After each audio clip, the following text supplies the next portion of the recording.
Well, welcome back to the Milwaukee Mile, where Alex Palou has taken pole position.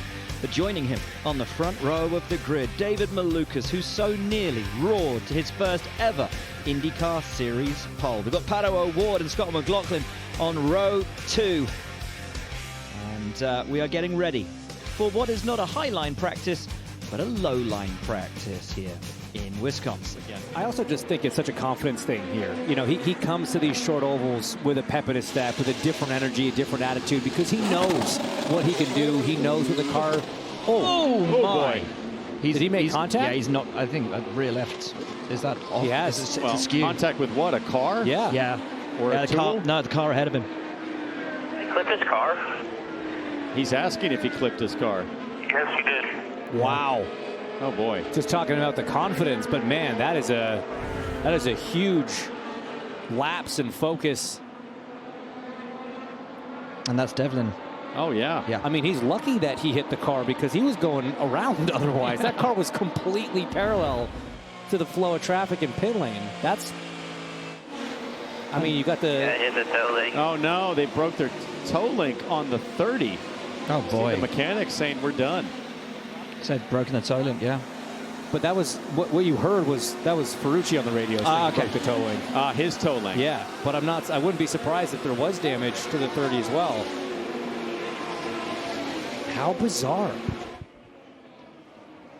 Now remember, this is just the alternate line practice, let's call it. We normally have it as the high line practice at the oval races. This is a low line practice. Here's on board looking back at the 14. Wow, thank God there was no crew member standing there. Oh, very much so. So a truncated session in terms of the... And again, an unforced error. And there you go. You see Dev's mechanics running back so they with do parts, have so there is damage. Suspension issue. Well, let's learn more what must be going through the head of Devlin DeFrancesco. Crazy situation, Georgia. It certainly is. Kind of peculiar in itself. Your car is on its way back to the garage, but you didn't even get in it. What is broken on it right now? The 14 leaving his pit box just crashed into the back of us and did the whole right rear corner. So we got to go back and re-zero everything and change the whole right side now, unfortunately. What's a realistic timeline for this team? We want to be out in practice too. Thanks, Devlin. And I see Santino Ferrucci just got out of the 14. We'll try to talk to him. There we go. Yeah, wow. Look, on an oval especially, you need everything to be perfect. Look how sideways that car got. From that angle, it looks worse. I don't know. From the head-on, it didn't seem like he was completely going around necessarily. But so let's go back to the pit lane. Georgia, what do you know? We'll get the other side of the story. We'll talk to Santino Ferrucci. What happened? Man, I must have just not kicked the car correctly out of the box. So I'm really sorry to the 30 guys. I mean, not what I was expecting. I don't think I've ever done that in my career. No, just coming in for hot tires, front wing adjustment. Just came in easy, but I think I stopped long on my marks. So when I left, I actually almost spun trying to leave to make sure I cleared them. And I think I kicked the car too far, and I apologize. That is totally my mistake. So no, hopefully we'll both get back out there. I'm sure it'll be all good later this afternoon. Your car is back in the garage too. What's broken? I just bent the toe link. So I probably ended up doing the exact same thing to his car. So luckily those are pretty easy fixes, and they said we should both be back out here without a problem. Thanks, Santino. Sorry about that. Thanks. One. And a couple of near misses, we understand, on the track. So here we go, side by side. Nolan Siegel gets down onto the curbing there. Moves right up onto Kyle Kirkwood. Kirkwood's probably watching him get loose, saying, hang on to it, buddy. Don't slide up in front of me. This is on board with Siegel. Watch the right front, left front. Oh, it doesn't actually, oh, wow. He didn't even get down to the curb, but he was chasing that thing the whole time. One of the things that happened here is that Colton Herta really dropped down to square off the corner, and I think it took away all the air for Nolan Siegel. I'm not sure he was expecting that. Wow, that was a head-up save from Siegel there. Rasmussen. He's just practicing up to go high and dramatic. Let's see what happened. Nope, that's the moment. Rim shot Raz. Is that a new nickname? Sure. Let's go for it. See, as we take a look here of Power on board with Kirkwood. Power, the car up front here. Ooh, Big wiggle. snap. Wow, what a save. That's how you know it's time to come in.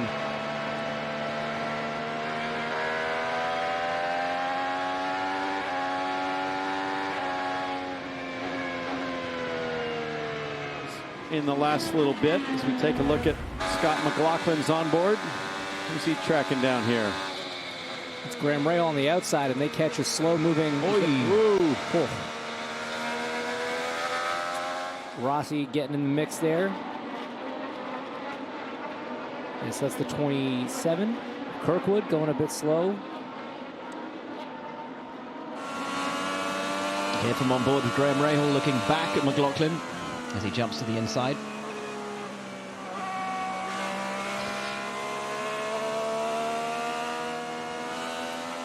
Who have we got next? That's O'Ward and Lundgaard and Kirkwood. Kirkwood comes down very swiftly. Yeah, almost chops into Lundgaard. Just trying to get to pit lane. Probably at the end of a tire run. Certainly doesn't want to run out of fuel. So you'll see Lundgaard here.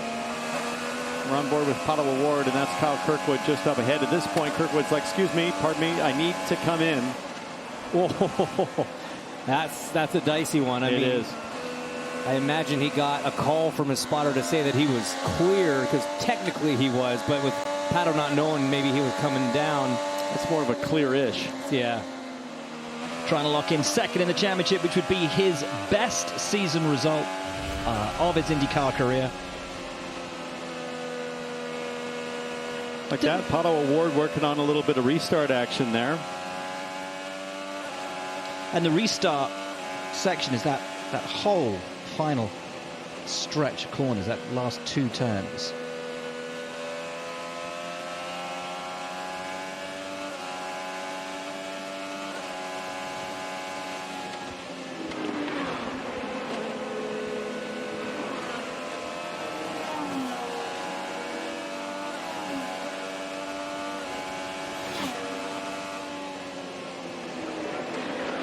I absolutely love that camera angle and the intensity of just the angle of attack of the driver in the cockpit. I think the angle of attack's really interesting because I don't recall that many drivers looking that far ahead. That's really kind of an interesting element to this, is how much Pato's turning his head in the corner and really trying to look ahead. It reminds me a bit of a MotoGP rider, just exaggerating the anticipation. And that pays off in a couple of ways. Kind of slows things down. The further you can look ahead, the slower and more in control I think you feel, and also just anticipating any issues up the road. We understand David Malukas just had a moment here. Yikes. What's that all about? What happened there? He must have a flat tire. I mean, something just pulled him immediately off to the right. Almost looked like the left rear maybe going down. And immediately got on the brakes. Goodness. He's into the pit lane, having tires changed. God, that would have been a bummer. Yeah, but I'd like to see that again. I no idea what happened. Probably needs to just sit there for a couple of minutes and compose himself. The number 60, Felix Rosenquist, he is dead last, 27th on the charts right now. He's run 46 laps. So it's not like he's not out there, he's not putting in the miles, but obviously that qualifying crash having some residual effect, whether it's something in the balance of the race car, something in the confidence of the driver, but this is not where we're used to seeing him, especially with his teammate Marcus Armstrong all the way up in fourth.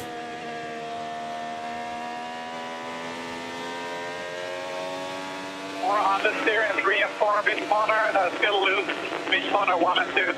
Yeah, that's a nightmare for a driver, kind of opposite balance one end of the track to the other. Let's see real quick if we can get David Malukas on the radio here on pit lane. Hey, David, Townsend Bell up in the Fox Sports booth. You copy? Yeah, I got you. Hey, man, we were just watching you come out of turn 2, and the car did something we'd never seen before. What's going on inside there? What happened? Yeah, we're trying to figure out the same thing. I mean, the steering wheel was straight coming out the corner, and the whole car almost just threw me in the wall. That was very odd. So we took a look at the tires. Tires seems fine. So we're kind of investigating, figuring out what just happened. I mean, did it literally just, it looked like the back end just stepped out to the left on you. Is there any chance that was wheel spin? You were so far out of the corner, I can't imagine it was. Yeah, I mean, we're going to look at the data. I asked them to see if maybe we had some wheel spin, but like I said, steering wheel was straight. I mean, we were already pretty far outside the corner, so very odd. I've never felt anything like that before. Yeah, we've never seen anything like it, so thanks for talking to us. Good luck solving that. Thank you, man. Right as the yellow comes out, and Connor Daly, we understand, has binned it. No, Stingray. Stingray, sorry. Right at the end of the session, 1.5 minutes to go. That is galling for him and for the team. We so nearly got all the way through this session, but for Stingray, Rob, it ends in the wall. It will check a flag the session. I don't know. I mean, it just picked up understeer a little bit. Never came back. Hinch, how were his tires? How old were they? My guess is he just got high. There were so many marbles on the track at the end of that session. Yikes. He just was a little bit high getting in. Yeah, you can just see all the marbles, all the bits of spent rubber. It's yeah, all through here. And the moment you get just up enough to where you can't turn anymore, then you're just, it's the most hopeless feeling.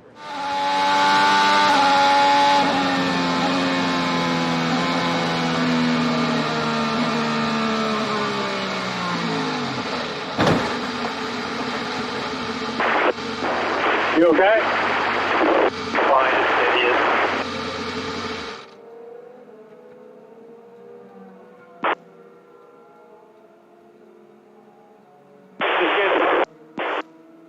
Repeat. Did you just get the marbles? Yeah, I don't know. I mean, it just picked up understeer a little bit. Never came back.